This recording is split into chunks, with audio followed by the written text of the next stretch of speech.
Hello students, welcome to the PND coaching classes learn easily and smartly. तो आज हम पढ़ने वाले हैं डी ब्लॉक एलिमेंट के बारे में। तो चलिए करते हैं स्टार्ट। तो बेसिकली स्टूडेंट्स, ये जो डी ब्लॉक के एलिमेंट जो हैं, इसमें उस एलिमेंट को इंक्लूड किया गया है जिनका जो लास्ट इलेक्ट्रॉन या जिसको हम बोलते हैं वैलेंस इलेक्ट्रॉन, वो एंटर करता है डी सबशेल में यानी कि डी ऑर्बिटल में। ओके, लेकिन ये जो डी सबशेल है, जो डी ऑर्बिटल है, वो एग्जैक्टली पेनल्टीमेट शेल में एंटर करता है। सो पेनल्टीमेट क्या होता है? पेनल्टीमेट यानी कि सबसे आखिरी के पहले, यानी कि सेकेंड लास्ट, आप बोल सकते हैं कि सेकेंड लास्ट वाले शेल में जो इलेक्ट्रॉन है, वो लास्ट इलेक्ट्रॉन जो है वो एंटर करता है डी सब शेल में। यानी कि शेल तो सेकेंड लास्ट है, बट लास्ट इलेक्ट्रॉन की फिलिंग जो है वो डी ऑर्बिटल में की जाती है। थोड़ा सा कंफ्यूजन होगा स्टूडेंट्स, आगे से मैं बताऊंगा तो आपको क्लियर हो जाएगा। आप इसको इस जनरल इलेक्ट्रॉनिक कॉन्फ़िगरेशन से समझ सकते हैं। देखिए, यहाँ पे लास्ट शेल जो है वो n है, NS 1 से 2 इलेक्ट्रॉन जा सकते हैं, राइट। लेकिन n सबसे लास्ट शेल है, उससे पहले शेल कौन सा होगा? n-1। तो देखिए, आखिरी शेल n है, पर n-1 जो शेल है उसमें आपका लास्ट इलेक्ट्रॉन जाता है, यानी लास्ट इलेक्ट्रॉन इस d के ऑर्बिटल में 1 से 10 इलेक्ट्रॉन तक की फिलिंग की जा सकती है। ओके स्टूडेंट्स, तो ये पेनल्टीमेट क्लियर हो गया होगा कि सेकेंड लास्ट शेल के डी सबशेल या फिर डी ऑर्बिटल में लास्ट इलेक्ट्रॉन की फिलिंग की जाती है, इसलिए इन सारे एलिमेंट्स को डी ब्लॉक एलिमेंट बोला जाता है। अब देखिए, ये हम जानते हैं कि डी सबशेल में या फिर डी ऑर्बिटल में मैक्सिमम जो इलेक्ट्रॉन आ सकते हैं वो 10 इलेक्ट्रॉन आ सकते हैं, क्योंकि यहाँ पे टोटल 5 ऑर्बिटल्स प्रेजेंट होते हैं, राइट। तो 5 ऑर्बिटल प्रेजेंट है एंड हर एक ऑर्बिटल में 2 इलेक्ट्रॉन मैक्सिमम आ सकते हैं। तो डी ऑर्बिटल में जो मैक्सिमम इलेक्ट्रॉन है वो 10 इलेक्ट्रॉन आ सकते हैं। इसी वजह से आपने ये ऑब्जर्व किए होंगे पीरियडिक टेबल में कि डी ब्लॉक एलिमेंट में टोटल जो ग्रुप है वो 10 ग्रुप्स अवेलेबल हैं। ओके स्टूडेंट्स, तो 10 वर्टिकल कॉलम या फिर 10 वर्टिकल ग्रुप्स जो हैं वो अवेलेबल है डी ब्लॉक में। एंड ये ब्लॉक स्टार्ट होता है ग्रुप नंबर 3 से ग्रुप नंबर 12 तक के। एंड अगर इन सारे एलिमेंट्स के लिए अगर हम बात करते हैं कि जो लास्ट शेल है, लास्ट शेल कौन सा है? जो बेसिकली nth शेल है, सबसे आउटर मोस्ट शेल है, उसके s ऑर्बिटल में जो इलेक्ट्रॉन है वो मैक्सिमम 1 या फिर 2 ही हो सकते हैं। वैसे भी हमको पता है कि s ऑर्बिटल में मैक्सिमम जो इलेक्ट्रॉन आ सकते हैं वो 2 ही हो सकते हैं, क्योंकि उसमें एक ही ऑर्बिटल होता है, राइट स्टूडेंट्स। तो आपको जनरली पता है कि s ऑर्बिटल में मैक्सिमम 1 या 2 इलेक्ट्रॉन हो सकते हैं, बट कीप इन माइंड कुछ आपने एक्सेप्शन केस देखे होंगे या देखोगे आगे आने वाले समय में कि किसी किसी केस में ये जो s ऑर्बिटल में इलेक्ट्रॉन जो हैं वो कभी कभी 0 भी हो सकते हैं।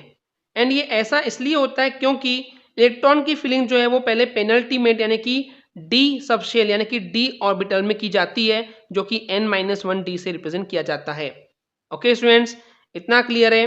वहीं पे अगर हम बात करते हैं जनरल इलेक्ट्रॉनिक कॉन्फ़िगरेशन को लेकर के, तो हमने ऑलरेडी आपको बताया कि n-1 डी पर 1 to 10 एंड ns 1 to 2, ये माइनस नहीं है, सो ns 1 to 2 इलेक्ट्रॉन हो सकते हैं। ओके स्टूडेंट्स, इतना क्लियर है। इसके अलावा एक और जो इंटरेस्टिंग चीज़ है वो आपको पता होनी चाहिए कि इन डी ब्लॉक एलिमेंट्स को ट्रांजिशन एलिमेंट्स भी बोला गया है। तो क्वेश्चन आता है कि ट्रांजिशन एलिमेंट्स का मतलब क्या होता है एंड ऐसा क्या कारण था जिसकी वजह से इनको ट्रांजिशन एलिमेंट्स का नाम दिया गया। तो ऐसा इसलिए नाम दिया गया क्योंकि इन एलिमेंट्स के जो कैरेक्टरिस्टिक्स है वो बेसिकली एस और पी ब्लॉक के इंटरमीडिएट जैसा बिहेव करते हैं, यानी कि इनके जो कैरेक्टरिस्टिक्स है वो कुछ एस ब्लॉक से और कुछ पी ब्लॉक से सिमिलर होते हैं। तो बेसिकली यहाँ क्या होता है, ये जो डी ब्लॉक है वो एस ब्लॉक और पी ब्लॉक के बीच में आता है और वो एस के कैरेक्टरिस्टिक्स से भी मैच करता है, कुछ कुछ तो पी ब्लॉक के भी कैरेक्टरिस्टिक्स को मैच करता है।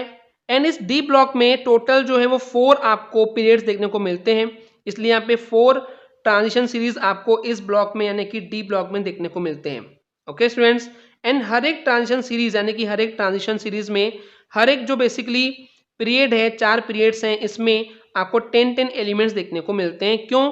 क्योंकि डी ऑर्बिटल में मैक्सिमम जो है वो 10 इलेक्ट्रॉन आ सकते हैं, इसलिए आपको यहाँ पे 10 ग्रुप्स देखने को मिलते हैं। ओके स्टूडेंट्स, तो चलिए अब बात करते हैं इस डी ब्लॉक एलिमेंट्स के कैरेक्टरिस्टिक को लेकर के। तो सबसे पहले कैरेक्टरिस्टिक है कि इस डी ब्लॉक के एलिमेंट्स में जो मोस्ट ऑफ द एलिमेंट्स हैं वो मेटल्स हैं एंड इन मेटल्स का मेल्टिंग एंड बॉइलिंग पॉइंट जो है वो बहुत ज़्यादा होता है। ओके स्टूडेंट्स, नेक्स्ट कैरेक्टरिस्टिक्स है कि जो मोस्ट ऑफ द यानी कि लगभग सारे ही बोल सकते हो, ऑलमोस्ट सारे जो डी ब्लॉक एलिमेंट्स हैं वो जनरली कलर्ड कंपाउंड होते हैं, यानी इन कंपाउंड्स का कुछ कलर होता है।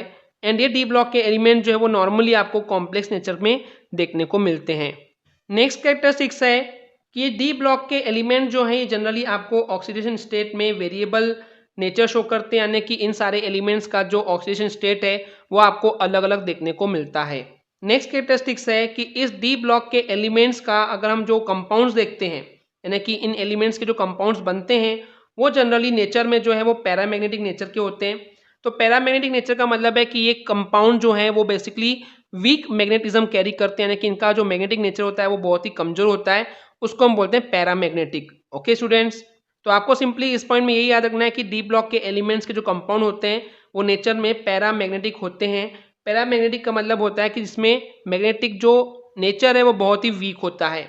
नेक्स्ट कैरेक्टरिस्टिक्स है कि डी ब्लॉक के जो एलिमेंट होते हैं तो बेसिकली बहुत सारे एलिमेंट्स है जो कि एज अ कैटेलिस्ट के जैसा बिहेवियर करते हैं। तो ये कैटेलिस्ट क्या होता है कि कैटेलिस्ट एक ऐसे एलिमेंट होते हैं जो कि रिएक्शन में पार्टिसिपेट नहीं करते हैं, वो सिर्फ रिएक्शन में इसलिए होते हैं ताकि वो रिएक्शन को स्लो डाउन कर सके या फिर उसकी स्पीड को बढ़ा सके, यानी कि जस्ट वो स्पीड या फिर कुछ फैक्टर्स को ही इम्पेक्ट करता है, यानी कि वो रिएक्शन में पार्ट नहीं लेगा लेकिन रिएक्शन को धीरे करवाना है, तेजी से करवाना है, जल्दी करवाना है, इन चीज़ों को जो कंट्रोल करता है उसको हम बोलते हैं कैटेलिस्ट। तो इन सिंपल टर्म्स कैटेलिस्ट क्या है कि जो कि एक्टिवली पार्टिसिपेट नहीं करता है रिएक्शन में, बस वो रिएक्शन की स्पीड के लिए प्रेजेंट होता है, उसको हम बोलते हैं कैटेलिस्ट। तो जो डी ब्लॉक के एलिमेंट हैं, जो मोस्ट ऑफ द एलिमेंट्स है डी ब्लॉक के एलिमेंट्स वो एज अ कैटलिस्ट परफॉर्म करते हैं। कौन कौन से एलिमेंट, जैसे कि iron, cobalt, nickel, manganese, chromium, platinum, vanadium, इस टाइप के जो एलिमेंट्स हैं वो basically as a catalyst use होते हैं। And the last characteristic is कि बेसिकली इस डी ब्लॉक के जो एलिमेंट होते हैं, इन डी ब्लॉक के एलिमेंट की टेंडेंसी होती है, आदत होती है कि वो एलॉय बनाते हैं। तो एलॉय क्या होते हैं, मेटल एंड नॉन मेटल को मिक्स करने से बेसिकली एलॉय बनते हैं, राइट। मेटल मेटल को भी मिलाएंगे तो एलॉय बनते हैं, नॉन मेटल को मिलाएंगे तब भी एलॉय बनते हैं, and metal and non metal को मिलाएंगे तब भी एलॉय बनते हैं। तो बेसिकली यहाँ पे क्या होता है, मिक्सिंग होता है। तो ये जो डी ब्लॉक के एलिमेंट है ये जनरली क्या करते हैं, एलॉय बनाते हैं। ओके स्टूडेंट्स, तो ये कुछ बेसिक कैरेक्टरिस्टिक्स थी डी ब्लॉक के एलिमेंट्स की जो कि आपको पता होनी चाहिए थी। आई होप स्टूडेंट्स आपको ये क्लियर हो गया होगा। अगर आपको हमारी वीडियो से कुछ भी सीखने मिला या नॉलेज मिला तो प्लीज़ हमारे चैनल को सब्सक्राइब कीजिए एंड वीडियो को लाइक ज़रूर करें। आज के लिए इतना ही, थैंक यू।